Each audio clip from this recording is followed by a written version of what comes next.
If you could take your seats, we can get started, inshallah.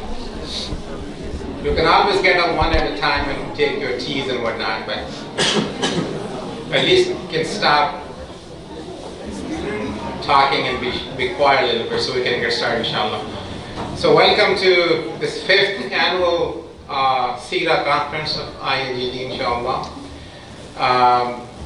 As you probably know, a lot of preparation goes behind the scenes to put up an event like this. And so our Community Affairs Committee did a wonderful job. I have not been directly involved in it because I was busy in something else. But alhamdulillah, they did a wonderful job. So as I understand it, we have a session now, inshallah, delivered by the Imam. And then we'll pray Isha. Then tomorrow at 10:30 we'll have session number 2.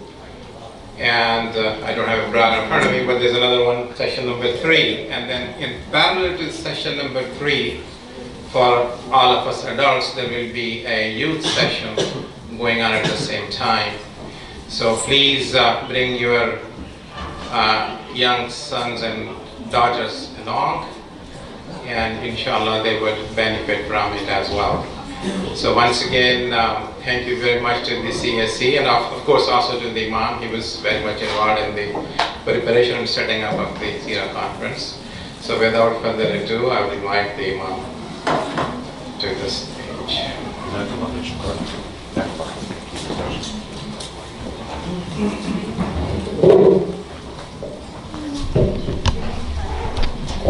Assalamu alaikum wa rahmatullahi wa barakatuh.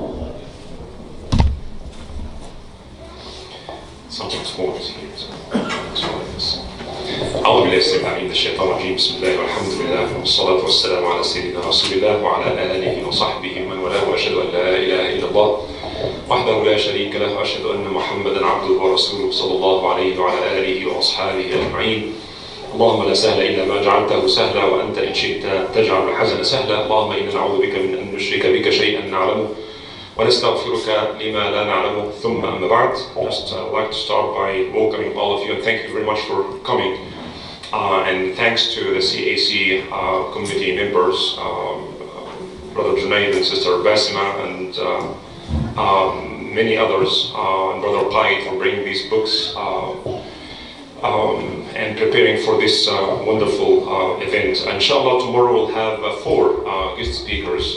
Brother Harun Diaz and Sheikh Abdullah Wahid will be here tomorrow, inshallah, on the morning session. And then afternoon, we'll have lunch, by the way, and a break and lunch. And then we have the second session, and we have Imam Ahmad Saleh and Dr. Ramzi.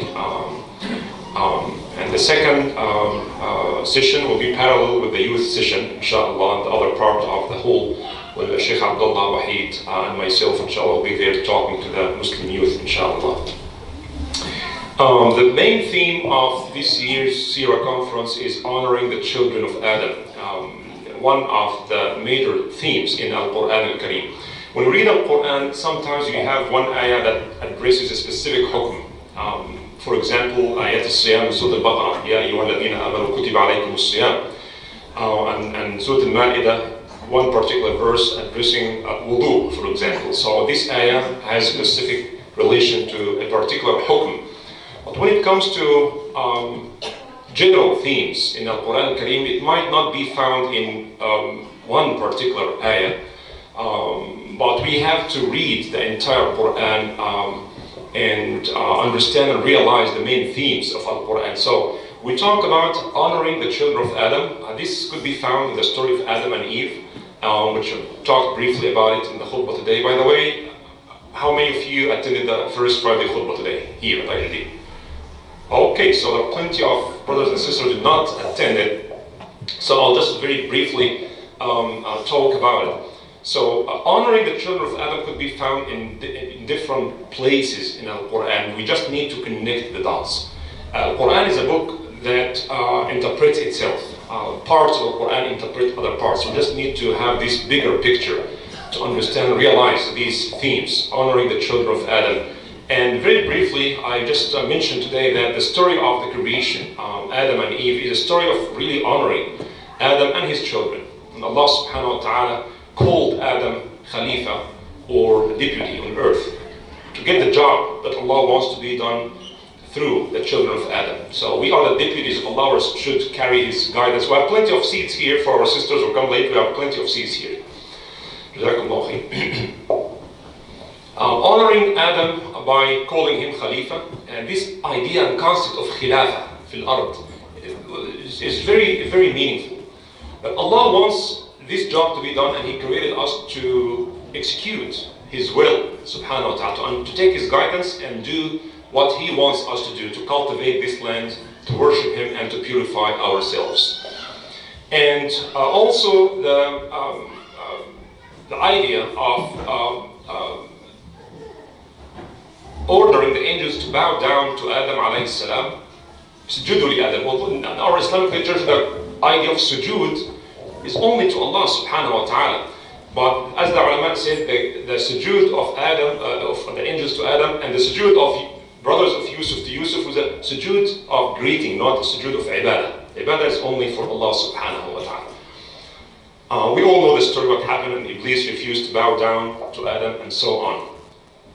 And then Allah subhanahu wa ta'ala also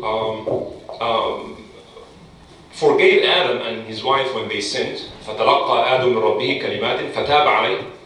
And then when Allah sent them down to planet Earth, He told them that I will send to you my guidance. فَمَنِ اتَّبَعَ هُدَايَ فَلَا يَضِلُّ وَلَا يَشْقَى. Still, Adam and Eve are honored. Despite the sin, Allah accepted their repentance and He gave them guidance. And this guidance, the revelation, comes to us through a prophet or a messenger. So there's a message and a messenger.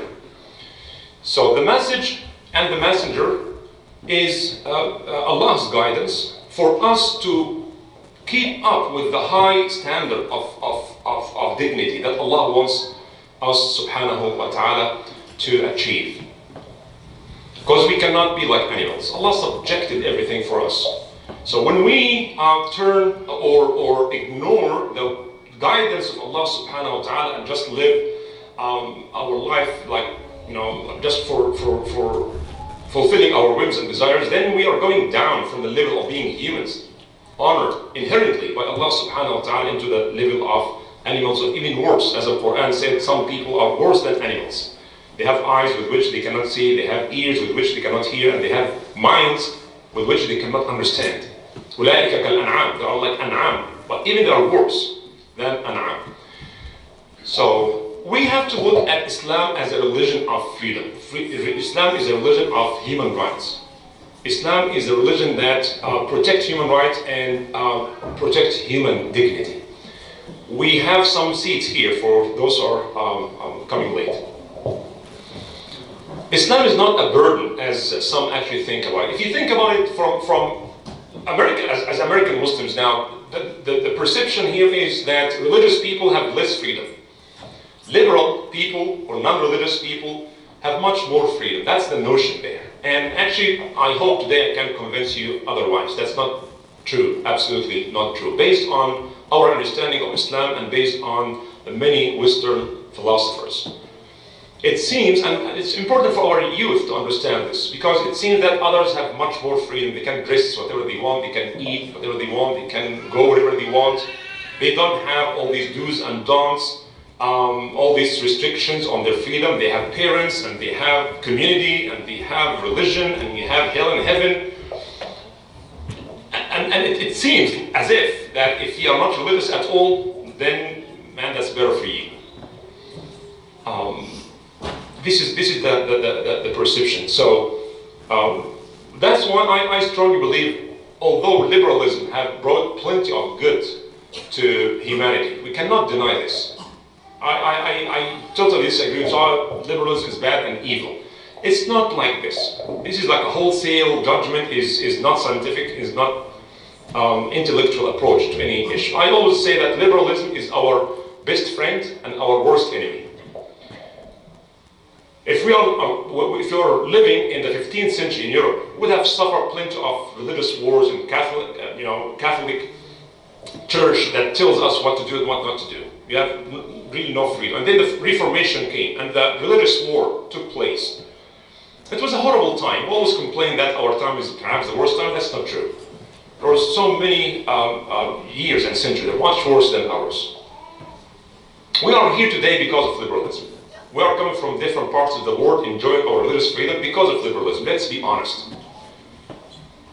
Our rights are constitutional rights. Foundational, as they say, not derivative. It's there. The Constitution itself states that we have, every citizen has the right to worship the way he or she sees fit. So liberalism in this sense is our best friend. We thrive, we grow, we build our institutions, right? We enjoy freedom of religion that we may not enjoy anywhere in the Muslim world. Let's be honest. But at the same time, liberalism is our worst enemy because the limit of freedom is way beyond our understanding of limits of human freedom. Right? It's a challenge, no doubt. That's why I consider liberalism to be our best friend and our worst enemy, and we have to understand it as such. Our non-religious people enjoy, or do these non-religious people enjoy more freedom, or do we have less freedom because of our religions? We have to pray, we have to make wudu, and we have to fast and give zakat and hajj and all these requirements that makes it as if it's kind of, last weekend we had this a wonderful meeting with Muslim converts. That's a new committee actually established, IAGD, regarding or supposed to take good care of training and halaqas for new converts. And one of the brothers who was there, I just get to know him for the first time, coming from Canton, and he said that I was searching for Islam and things, but one Muslim guy told me, no, forget about it, it's too difficult. He's a born Muslim. I'm not going to say his nationality. I said, no, man, forget about it. Are you thinking that? Are you crazy? A lot of fululs and prayers, and you cannot do this, you cannot do that. It's very difficult. I cannot do it myself. I was born Muslim, but I cannot do that. Islam is so tough, so difficult. But alhamdulillah, he said, wallahi, when I came to Islam, I found it not difficult at all, and it makes a lot of sense to me, he said. So the notion is there, that Islam is difficult. All religions, by the way, this same thing. Many Catholics or Jewish people also have the same feeling. And the bad news is that among Catholics, Muslims, and Jews are people who are agnostics. Here in our community, we have people who come and perhaps attend Eid and some Khatm al-Quran night and things, but they don't believe. I'm not exaggerating. I got this phone call from a young Muslim man who wants to get married.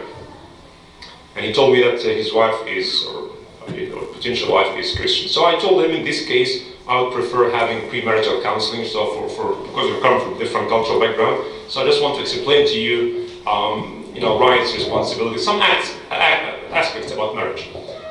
And he told me, no, we don't need this, we don't need this. I said, what do you mean don't need this? I mean, do you know everything? Islamic law and marriage? And I said, no, I'm not convinced that there's any religion to be followed. First, I'm just doing this for my parents. I want my parents to feel good. He's born Muslim. But the only reason why he wants me to get involved to do the Islamic nikah is just to make his parents happy. But he told me, I don't believe in any religion.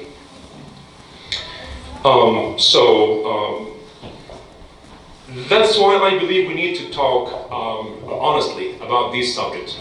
Freedom in Islam versus freedom in liberalism. Freedom in Islam sounds to some like contradictory because Muslims or religious people, they consider themselves to be the servants of God. Whereas freedom from Western perspective means that you have a free will to do whatever you want. When we talk about freedom, we talk about two things mainly. One is social freedom, that is ubudiyya or abd, that is the counter distinction to slavery. So hur, the opposite of abd, free and slave. And the second important discourse in Islam about freedom is the theological discussion about the free will and predestination. And Muslims up until now are still discussing this. We have the Mu'tazilats who say that humans have absolutely free will, and the exact opposite of the Mu'tazilats are those who say no, we have zero free will, everything is predestined. It's called the fatalists or Jabriyin. And in between, Ash'aris came and tried to reconcile these two notions by coming out with this idea of al-kasb theory that says that God creates everything, but we acquire. These acts are created by God, but acquired by us. He tried to reconcile them, but he made it even more complex. And obviously, politicians actually took advantage of this. And from the time of the Umayyads onward, this aqid al-jabr, everything is made by Allah subhanahu wa ta'ala. So we are dictators, but you know what?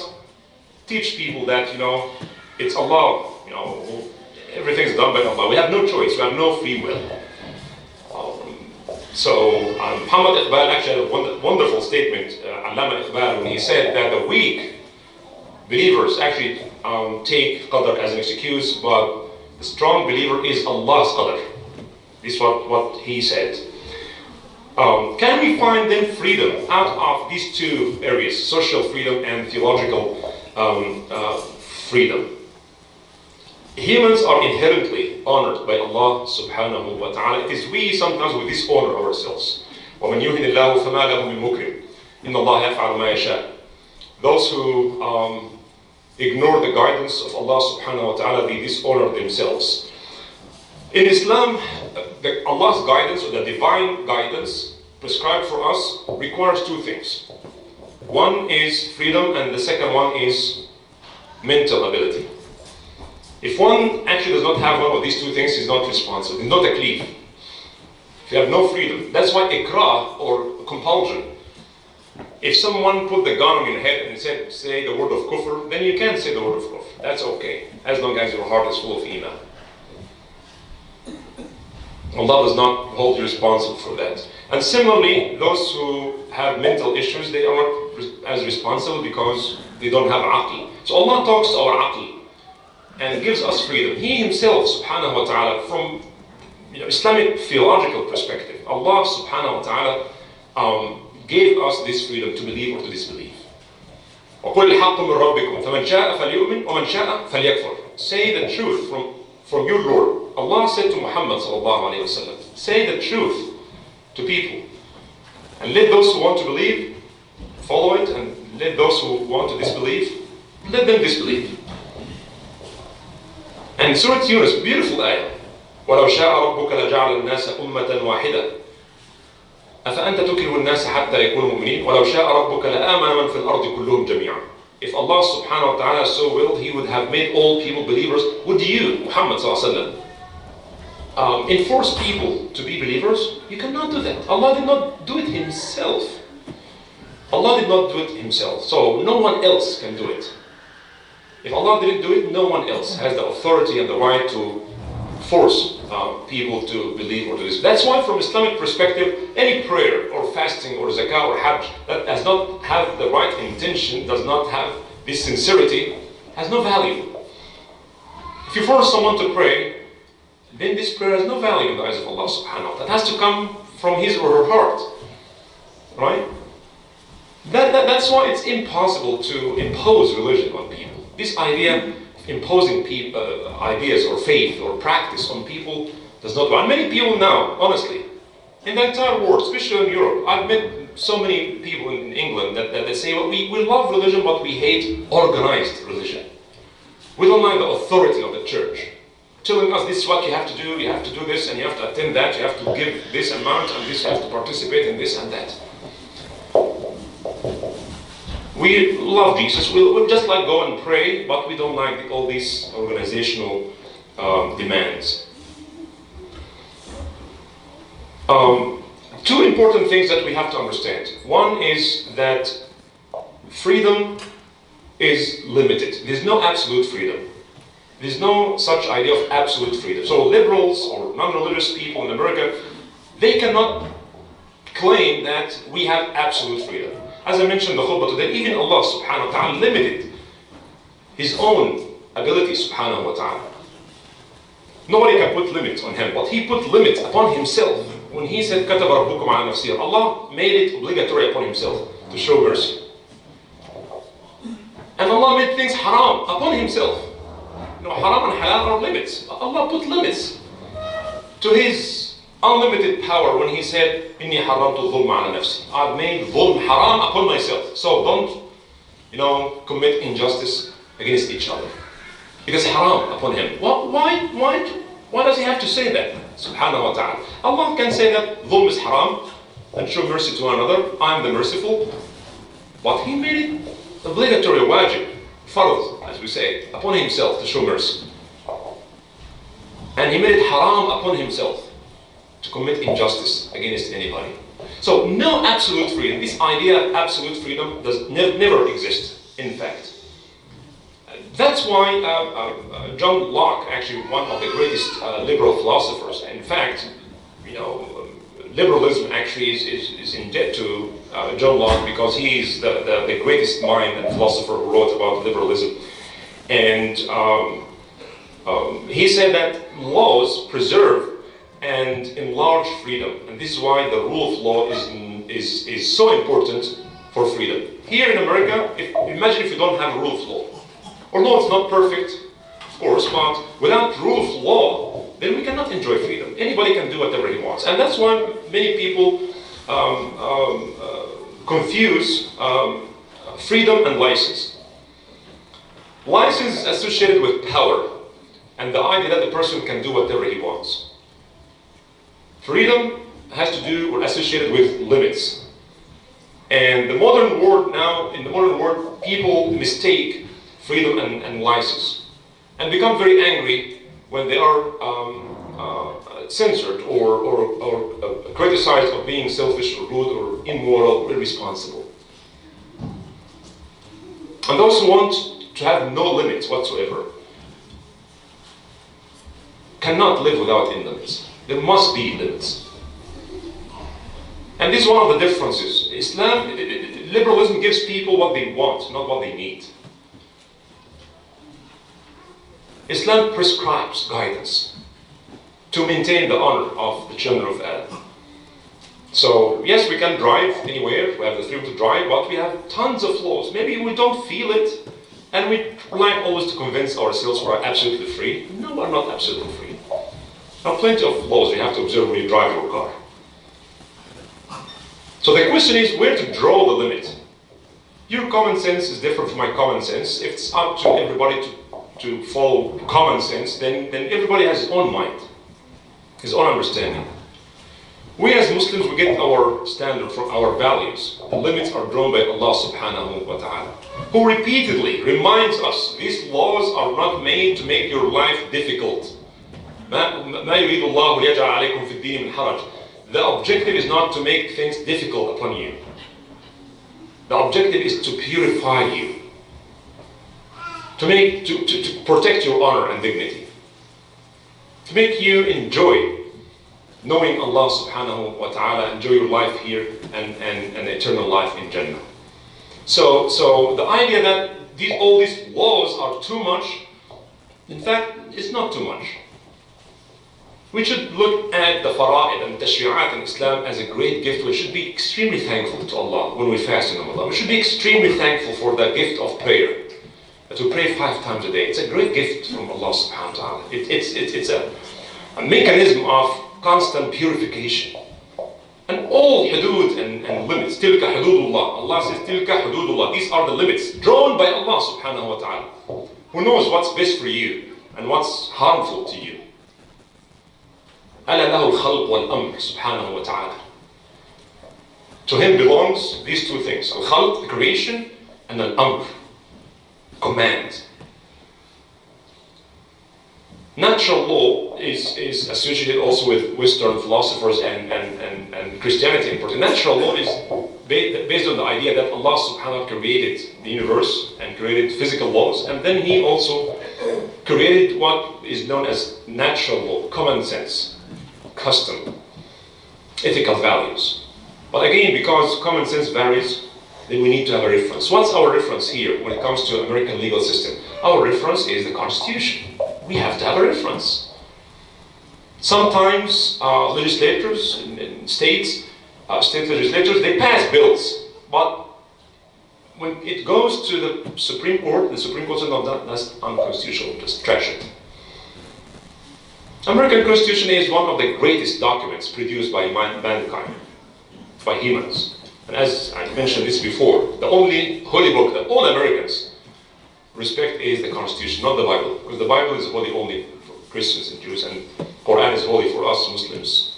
But if this one document all Americans honor, respect, conserve, holy, it would be the Constitution. That's the reference. You cannot issue or make any law that contradicts with the American Constitution. Similarly, for us as Muslims, our point of reference when it comes to ethics, when it comes to do's and don'ts, is the Quran and the Sunnah of the Prophet ﷺ. So freedom is not unlimited. Freedom always comes with limits. Also, freedom comes with responsibility. George Bernard Shaw, the famous British writer, expressed this idea when he said that liberty means responsibility. That's why most men fear it. Sometimes people are afraid of freedom, because freedom means that you'll be responsible. We are free. Allah gave us the freedom to choose to worship Him or not, to believe or not to believe. But we understand also this freedom comes with great responsibility. So the more freedom we have, the more responsibilities we have. You cannot imagine freedom without responsibility. Same thing here in American life. You are free, but you have freedom to write or to say whatever you want, but there are also limits. If you make any inflammatory or racist statement, then you'll be responsible. Freedom of speech is not absolute, it's not unlimited. Everything has a limit. Everything has a limit. When we look at the seerah of the Prophet ﷺ, I just want to end with this, that the Prophet ﷺ look at Islam as a revolution. When we look at Islam as a revolution, it was a revolution over theology, polytheism, against injustice, against inequality. Islam was a revolution, and Islam is the only religion. Muhammad ﷺ was the only one in the history of Arabia who fought for people's rights, dignity, and freedom. We don't know any movements that happened before Muhammad ﷺ. Yeah, people used to fight each other all the time for obvious reasons. Tribes fight each other for territory and resources and water and so on and so forth. But the only one who fought for equality, for human dignity, was Muhammad ﷺ. This is something we need to keep in mind. People criticize Muhammad ﷺ for jihad, but his jihad ﷺ was to preserve this human dignity, to provide spiritual, physical, and intellectual freedom. One of the main obstacles and challenges in the life of the Prophet is that his people always tells him that we cannot change our tradition. And Islam tells them, just think, what if I'm bringing to you is better than what you found your parents doing? Think about it, be autonomous and independent.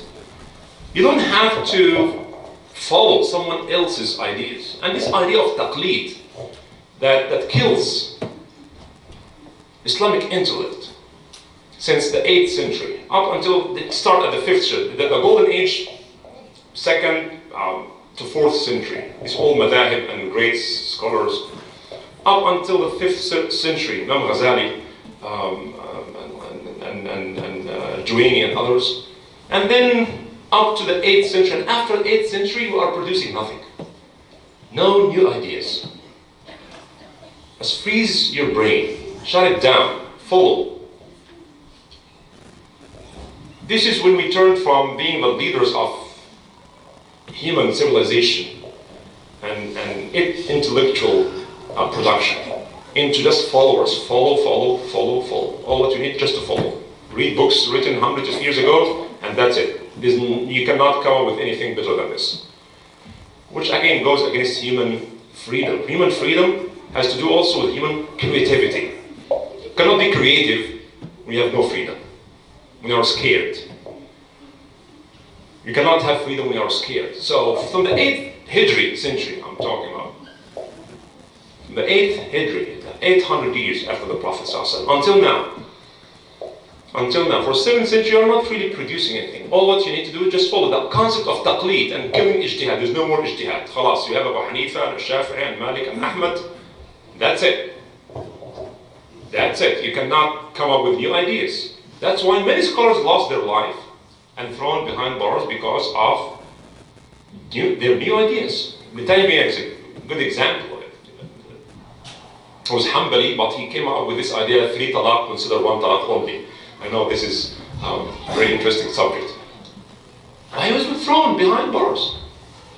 He was accused of going against the ijma', against the consensus of the ummah. You are zindiq, you are out of Islam.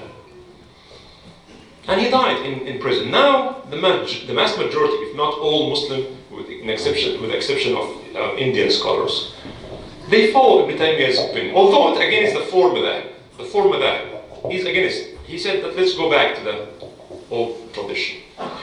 From Islamic perspective, freedom has everything to do with intellect. You have to have the freedom to think. You have to have the freedom to think. And Rasulullah used to tell people like this: what you just sit down and listen to what I want to say. If you find it fine, follow it. If you don't like it, just ignore it. And then he started reciting the Quran, and many of them just liked it. They liked it very much. Yeah, it makes a lot of sense. And the spiritual liberation is also part of Islamic liberation. The idea of servitude to Allah subhanahu wa ta'ala, very important for us. We are the ibadullah, we are the servants of Allah. Though the word slavery in American dictionary is not favorable, right? It's always had this negative connotation, slavery, in American history, as we all know. But we are the slaves of Allah subhanahu wa ta'ala, or the servants of Allah subhanahu wa ta'ala. And this actually requires us to remember 4 things. One is that we are fully dependent on Him, and we are need to realize our incapacity, our ignorance, and our humility. He is subhanahu wa ta'ala, the sustainer. We depend on Him. And we have to recognize our weakness, and He is the Qadir subhanahu wa ta'ala. And we need also to realize our ignorance. We have seats here, sisters, if you want to come and join us. And He's Al-Alim subhanahu wa ta'ala. We are poor, and He's the King of the universe. So when we connect, when we bow down to Him subhanahu wa ta'ala, this is where we find izzah, dignity. This is when we find peace. This is when we feel we are the richest people on earth. This is when we feel that we are the strongest. Because we rely on Him, we bow down to Him subhanahu wa ta'ala. I know it sounds like contradictory, but it's not. We find our freedom when we bow down to Allah subhanahu wa ta'ala. We acknowledge our ignorance, our limited knowledge and ability, and our need to Him subhanahu wa ta'ala. As the British political philosopher Isaiah Berlin said that he defined liberty as like 2 kinds of liberty. One is the 2 concepts of liberty. One is a negative liberty. When we have the least or the absence, not total absence, but having the least constraint on action, and the positive liberty when you have what he called it self-mastery or self-discipline, to be able to control yourself. You know what Islam teaches us? Self-discipline. Perhaps we remember this usually in the month of Ramadan. We are able to discipline ourselves. That's why the German famous philosopher, writer, poet, novelist Goethe said that he who overcomes himself, his freedom finds. We find our freedom when we are able to control ourselves, not to be enslaved to something else. That's why Rasulullah said, "Ta'is abdul dinar wa ta'is abdul dirham." May he perish, the slave of money. Ta'is wa antakas. He will have a miserable life. He will never be happy. He will keep working and working for money because he worships money. Al-Quran talks about those who worship their whims and desires. أَرَأَيْتَ مَنِ اتَّخَذَ إِلَهَهُ هَوَاهُ. Have you seen those who worship their whims and desires? Maybe they look free when they dance and take drugs and drink and do whatever they want. It looks like, wow, look at this freedom. No, sometimes people are slaves to their desires. They cannot say no. So something outside of them controls them. Something else controls them. Islam tells us, you want to be free? Be able to say no to yourself. Don't be a slave to drugs and drinking and relations and partying. And don't be slave. Even for us as Muslims, we don't want to be enslaved to news, games, sports, movies, working. We cannot be slaves to anything outside of ourselves. We are only slaves to Allah. As Imam Abdu said that humans are slaves only to Allah subhanahu wa ta'ala and are masters of the world. Reflecting this relationship between Allah, humans, and the other creation. When we say La ilaha illallah, in the heart of this is our equality and our dignity and our freedom. Also the physical freedom. I know this is a very deep subject, Islam and slavery, and so why didn't Islam just prohibit slavery all at once?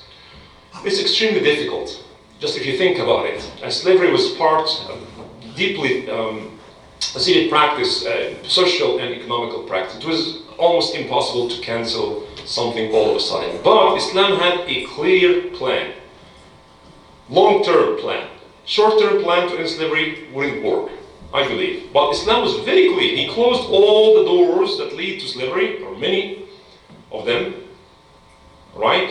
And there was no way out. Once you are in slavery, almost, it's impossible to get out of slavery. He closed all these except one door. He closed most of these doors, and he opened up new ways out of slavery. Some sins, if committed, like if you killed someone by mistake, then you have to free a slave, right? Zihar, you have to free a slave. Breaking your oath, then you have to free a slave. And there's something called mukataba. Mukataba means that if a slave writes a contract with his master that I will give you this amount of, I'll pay for my freedom. The master cannot say no. فَكَاتِبُوهُمْ إِنْ عَلِمْتُمْ فِيهِمْ خَيْرًا. Female slaves, if they give birth to a child, she is automatically out of slavery and the child is born free. Now, so many ways. So Islam had a long-term plan to end slavery, but unfortunately, like racism and tribalism, it didn't work. The time of the Umayyads and Abbasids, having all women and girls, and servants, slaves, huge business, huge business. If Muslims just followed the Islamic plan, slavery would have come to an end long ago. I'll end with the concept of apostasy. I know it's a very sensitive subject, and I've been asked this question wherever I go. People ask me this question: why is that if someone decides to leave Islam to convert to any other religion, he should be killed? And we all remember the story of the Afghani guy, about 10 years ago. Afghani guy who converted to Christianity. CNN likes these stories. And of course, in Afghanistan, Taliban said, well, he must be killed. What is this idea that this ruling never exists in any other religion? Or perhaps it's been practiced, idea of apostasy, I'll take it back, Catholicism in particular. And this is one of the reasons also the Reformation came about. When they judge people as upstate or heretic, then this is open justification to kill people in the name of religion. So many massacres and crimes committed in the name of religions. This is one of them. What is that? Why Islam kills those who decided to leave Islam? And as I mentioned before, we have 1400 years of traditions. And at certain time, one opinion becomes very popular, and generation who comes after this starts repeat it without examining it. And some call this ijma', consensus. You cannot even think about it. Many Muslim scholars, modern Muslim scholars, and actually, in fact, also traditional scholars, they said apostasy is not had, is not. I know that some would argue that the majority of ulama said this, but think about it. Think about it. Uquba or had or punishment of killing a person never mentioned even once in the Quran. Not once. There's nothing in the Quran says if someone changed his religion and from Islam to another, just kill him. Slender has a had. If someone accuses innocent person of having illicit relation, then this had to lash them. But this had never mentioned in the Quran. Additionally, in the life of Rasulullah, not even one single instant. There's no one single instant when Rasulullah killed or ordered someone to be killed because he left Islam. Never happened. And it happens a lot in the time of the Prophet. Again, the interpretation of the hadith, Man baddala deenahu faqtuluh, is a prophetic tradition that says whoever changed his religion, then kill him. And many ulama actually look at the context in which the Prophet said that. In the time of war, many people convert to Islam with the intention of spying and being part of the Muslim community, and then they use this presence to attack Muslims from within and to supply their enemies with information and so on. And some actually, among the people of the book, they use this as a tactic to cast doubt in the heart of the people. One of them would come to Islam, declare his shahada things, and then after, no, I found Islam to be a horrible religion. I thought it's good, but it looks good from outside, but from inside it's just false religion. So in this case, Islam was, Muslims actually used to welcome anybody who says shahada, then he or she just, we consider you a Muslim. Cannot do extra investigation or open up people's hearts. But that's not a universal statement. In fact, it contradicts with what the Quran says. This apostasy, killing apostates thing, it contradicts with what the Quran clearly said. La ikraha fi din. There's no compulsion in religion. There's no compulsion in religion. If someone wants to leave Islam, let him leave it. Would it be better for us as Muslims to know that this person, this man or this woman, are not Muslims anymore? Or that they are not Muslims, but they pretend as if they are Muslims, and we treat them as such? It's actually good for Muslims to know this person is out of Islam. However, I know some would argue that Abu Bakr fought against some tribes who converted and left Islam. And that was purely a political action. Purely a political action. Imagine if one state here in America, the citizen of one state decided not to pay taxes. I'm not going to pay taxes. I'm not going to follow the Constitution. And they insist and they bail arms against the federal government. The federal government has every right to fight them back. It could be a civil war, could be. But those who gave loyalty and pledge of allegiance to a political entity, and they decided to break out, some of them, by the way, did not come out of Islam. They just refused to pay zakah. And that's why Abu Bakr was very determined to deal with them.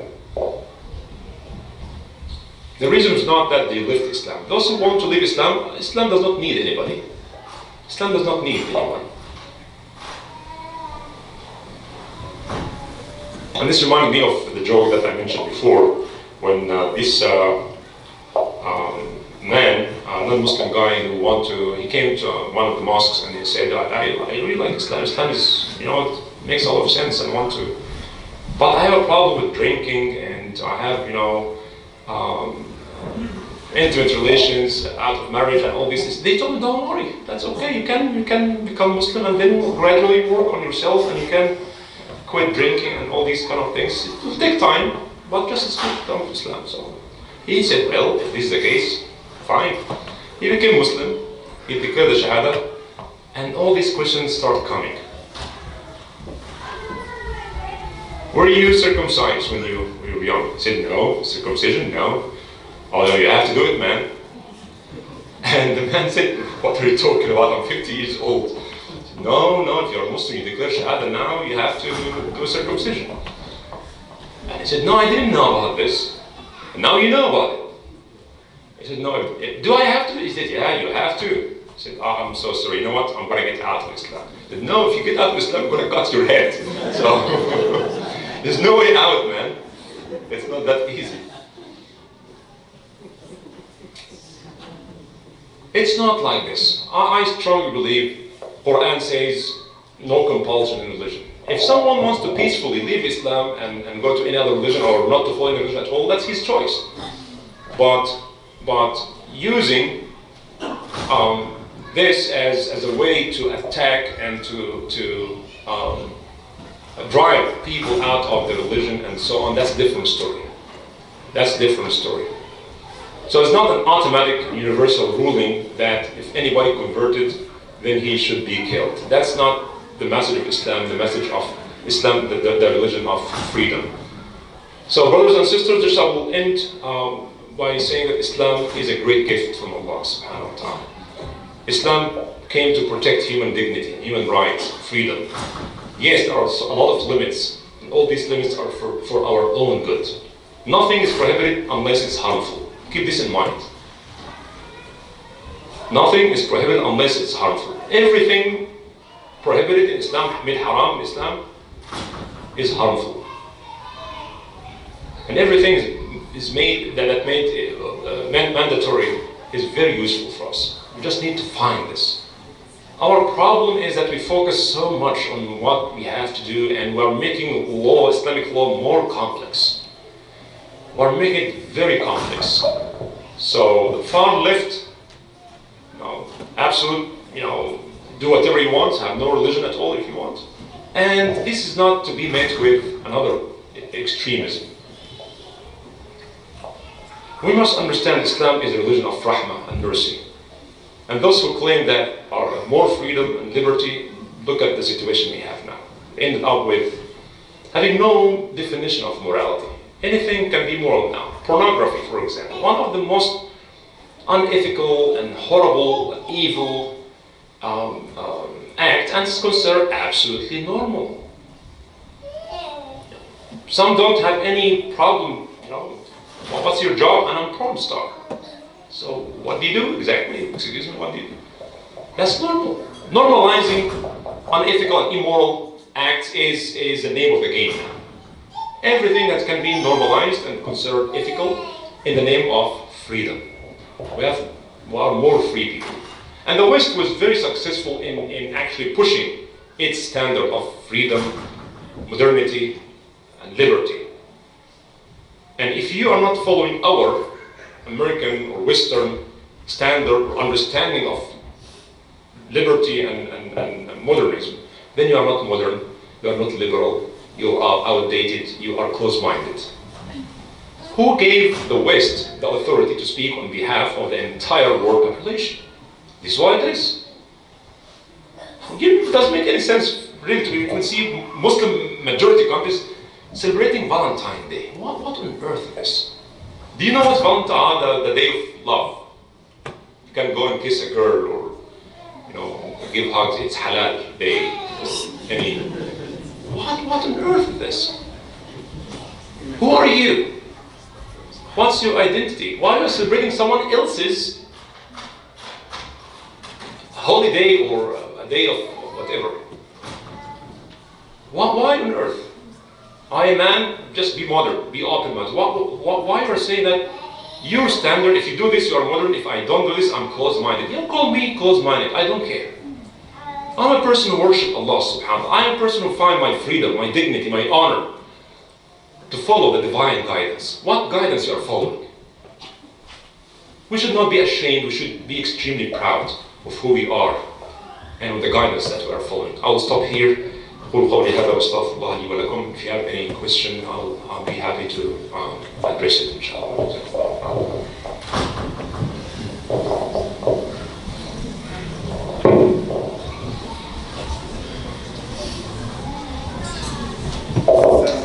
We have these cards.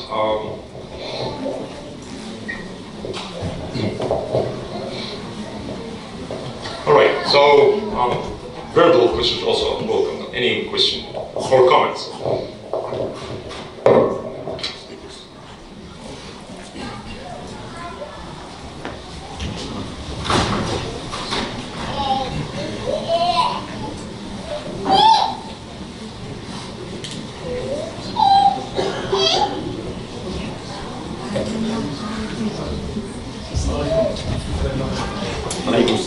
something touch more on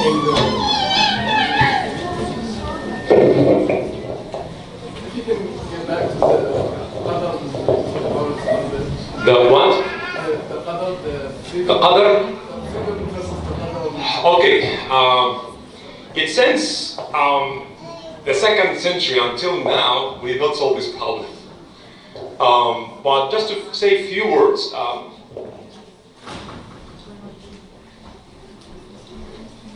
If we have no freedom to choose, then there's no point to send messengers and to send Quran and books, right?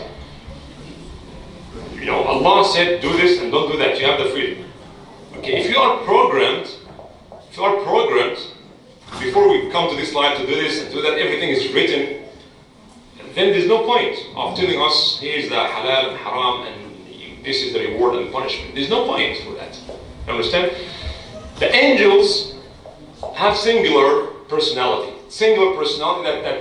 that has nothing to do with disobey. They don't know how to disobey. Angels don't know how to disobey.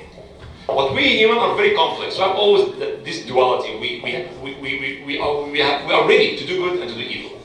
We have the ability to choose. Sometimes we are very good human, sometimes we are very bad. We understand this. Right? So Allah, what we know for sure is that Allah is the most wise, the most merciful, subhanahu wa ta'ala, and He gave us guidance and He gave us a choice. Okay? إِنَّا هَدَيْنَاهُ السَّبِيلَ إِمَّا شَاكِرًا وَإِمَّا كَفُورًا. Right? And we are responsible for what we do. We are responsible for what we do. The old argument, some argue that Allah is the creator of all things. That's true. And this is including our actions. So Allah created our action for us. Right? Mu'tazila said, no, Allah is just and fair. And Allah will not punish us if He creates if He creates our action for us. You understand? So these are the two views, and some try to come in between. But Umar al-Khattab, I'll just share with you this story that tells us how the Sahaba understood the idea of Qadr and what Iqbal said. Abu Ubayd ibn Jarrah was leading the Muslim army in Syria. May Allah subhanahu wa ta'ala bring peace and protection to our brothers and sisters in Syria. So there was a plague there. Before he entered Syria, he heard about this plague, ta'un in Arabic. And then Abu Ubaidah, they sent to Umar, radiallahu anhu, what should we do? Abu Ubaidah's opinion is that let's go and fight. Ta'un, so what? Allahu Akbar, Allahu Akbar. Allahu Akbar, Allahu Akbar. Ashhadu an la ilaha illallah.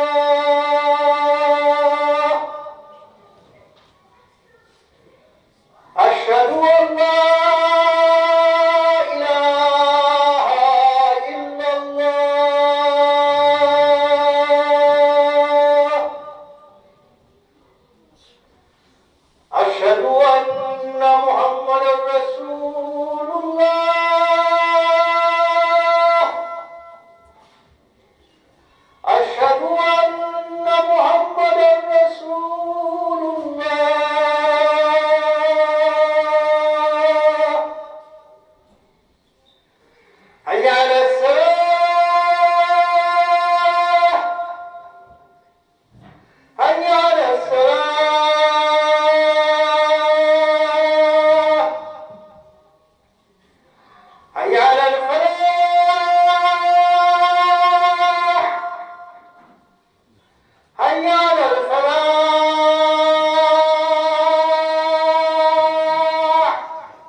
So Abu Ubaidah ibn Jarrah said, if the qadr of Allah for us to die, we'll die anyway.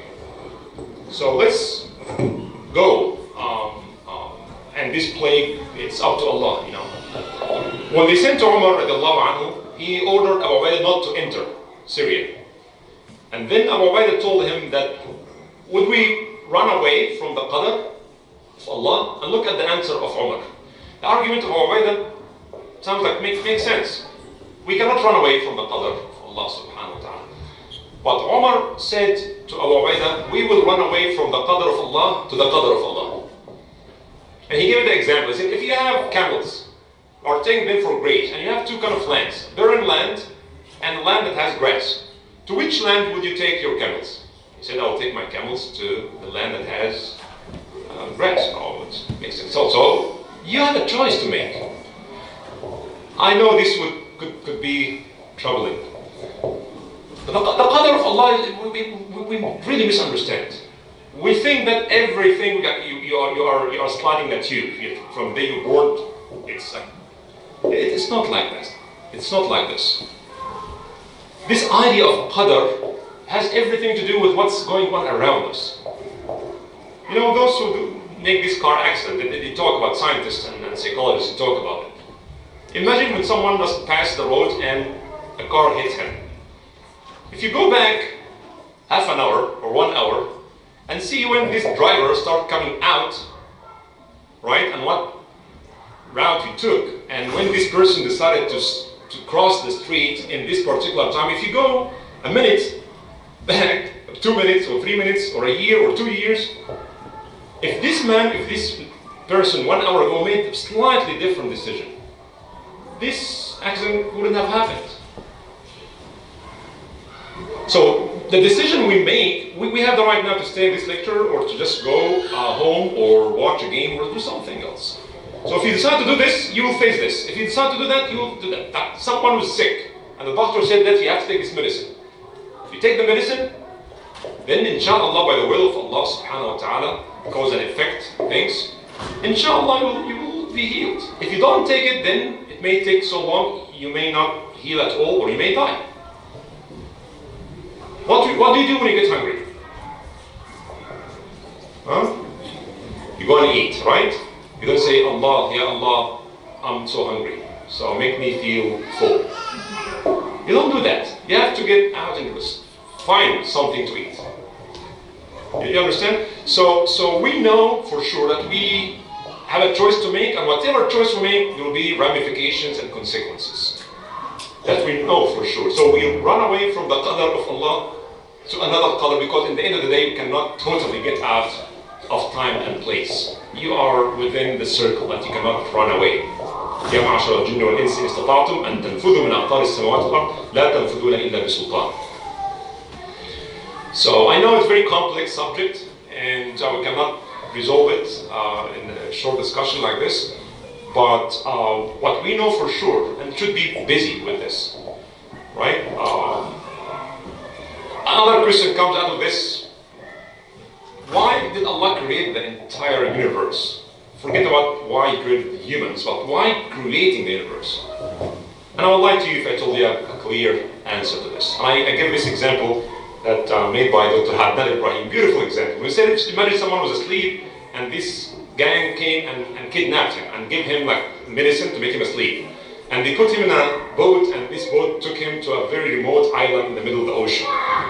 You know, and they left him there. Nobody is there. He's the only person. He woke up and he found himself on this island. He could say, I'm not going to do anything. I have to find out who brought me here.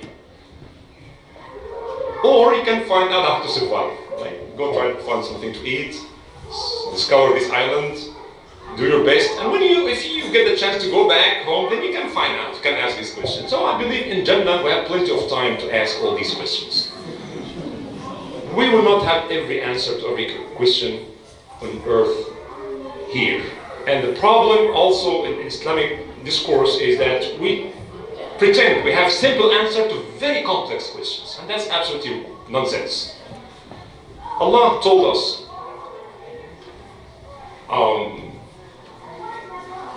ثُمَّ يُنَبِّئُكُم بِمَا كُنتُم فِيهِ تَخْتَلِفُونَ. In the day of judgment, you return to Allah and He will tell you about things that you used to dispute or to argue about. We will not have every answer. Religion does not give us every answer to every question. That's not the job of religion. All right? And we will not be able to find every answer or answer to every question. Inshallah, on the Day of Judgment, Allah will tell us why. Right?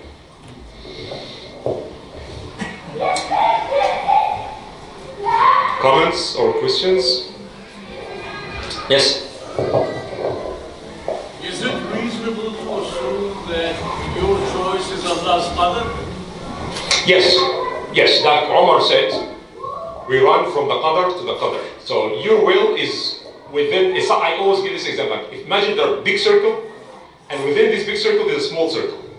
So the small circle is your choice, but your choice is within Allah's will. And as one of my professors, Sheikh Hassan al-Shafi'i, said, He willed to give you a will.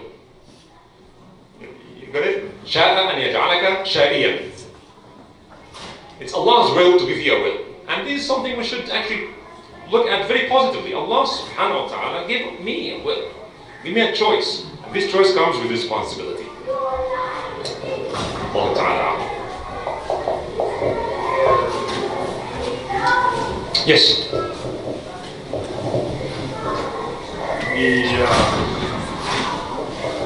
By Muhammad Asad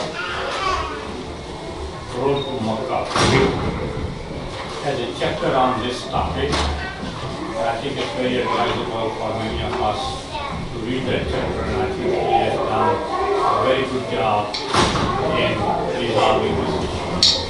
Wonderful. Dr. Malik is referring to Muhammad Asad's book, famous book, The Road to Mecca. There's one chapter addressing this particular subject. It's highly recommended to go and find out what Muhammad Asad has to say on this particular subject of Qadr. Maybe last question? Comments? Yes. As you explained in the beginning that once you start believing that there is like an atheist, like there is no God, it feels like you're like I'm talking about the youth, you know, youth is attracting more towards the atheism. Right. It feels like you are getting a freedom, right? So when a young person comes to you with questions like that, how you answer that? Well, very good point. Relating to youth, she's asking about the youth and atheism, because atheism is growing trend and attracting youth. And we sometimes, I feel that we need to do much more, not only youth, but also adults. Atheism, as I mentioned earlier, it's a reality. People are getting out of religion. And one of the main reasons, there are plenty of reasons, but one of the main reasons is that religious institutions are pushing people out. Because religion, to many people, does not make any sense. Religion does not make any sense. Religion is irrelevant to our life. Religion is supposed to be my point of reference. It's supposed to be the answer to my essential questions. But the way we present Islam, we don't realize that the way we present Islam, sometimes we make it rigid, irrational, and unable to answer today's questions. This is what happened. This is just the background of your point. I agree with you. But atheism is not a new phenomenon. You keep this in mind. Quran talked about this. That we live and we die and nothing destroys us except time. Yes. I just wanted to the more attractive thing is like that. What I think is like the freedom you talked about. Like once you start, you think like you can do it. When you start believing that there is no God, you can do what you want. There is no restriction. That is one thing that is more attractive, I think. Yes, yes. I was in London one day, and you know, sometimes you see go through Christian people are distributing pamphlets and flyers about Christianity, and this time to atheists who are doing da'wah. Oh my God. Right, and this guy gave me this flyer and says, there is probably no God, so enjoy your life. It's as if if you believe in God, your life will be miserable. How poor are you? You believe in God, and this, big guy is looking at you and counting. And this is another way how we look at Allah subhanahu wa ta'ala and how we talk about Him. It actually makes Him like the policeman. The one who's just waiting for any mistake you make, and He'll write it down, and then He'll get you. That's not Allah. Allah does not need us. He does not need us at all. And as I mentioned today, Allah is the most merciful. He loves to for the smallest reason He forgives. The wudu that we make and the salah we pray, it just washes away all sins we have done. The problem is that we don't know why. Why Allah wants us to fast. Why Allah wants us to be modest. Why Allah wants us to make hajj. Why Allah wants us to pray. We don't talk about this. This is why it is. If you don't, you will be burned in the hell. This approach is the easiest way out of any religion. Yesterday, I was talking in one of my classes. And this girl who went to Catholic school, she's Catholic. She's born Catholic. But now she does not care about English. She's the worst years of my life I spent in the Catholic school. And I asked her why. All the reasons were just humiliation. They have to measure, their skirts. They have to pray. They have to pray before, during, and after, and things. They have to come to church. You have to make this oath. You have to do this. You have to do that. She said, I feel I'm going to prison. And now it's normal in every Islamic madrasas to humiliate our children.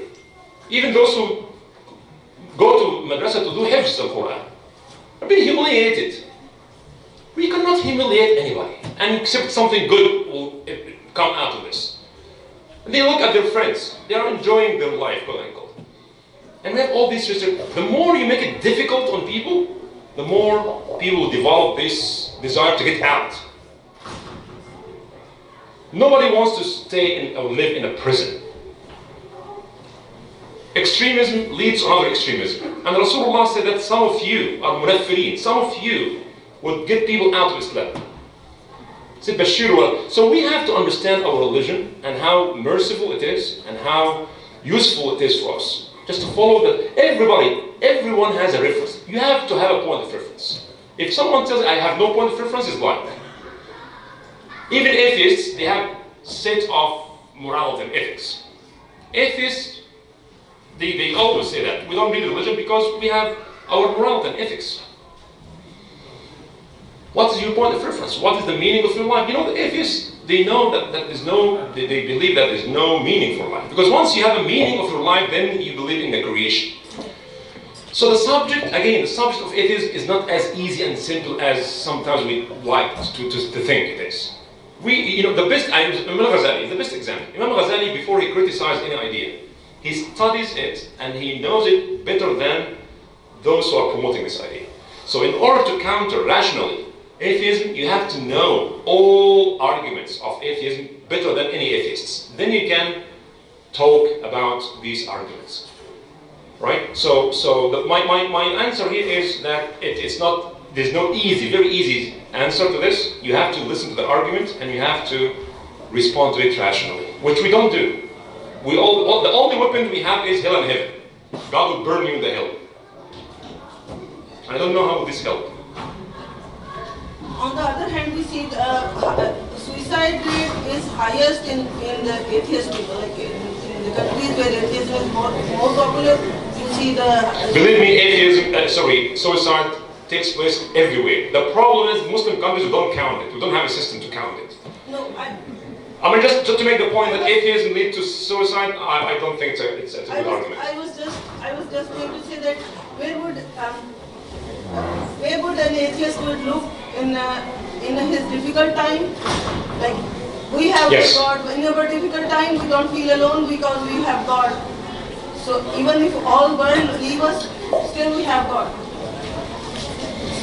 Yes, maybe we need to talk more about atheism, especially to our youth, inshallah, in another session. جزاكم الله خير for coming. سبحانك اللهم وبحمدك نشهد ان لا اله الا انت نستغفرك ونتوب اليك. والعصر ان الانسان لفي خسر الا الذين امنوا وعملوا الصالحات وتواصوا بالحق وتواصوا بالصبر. سبحان ربك رب العزة عما يصفون وسلام على المرسلين والحمد لله رب العالمين.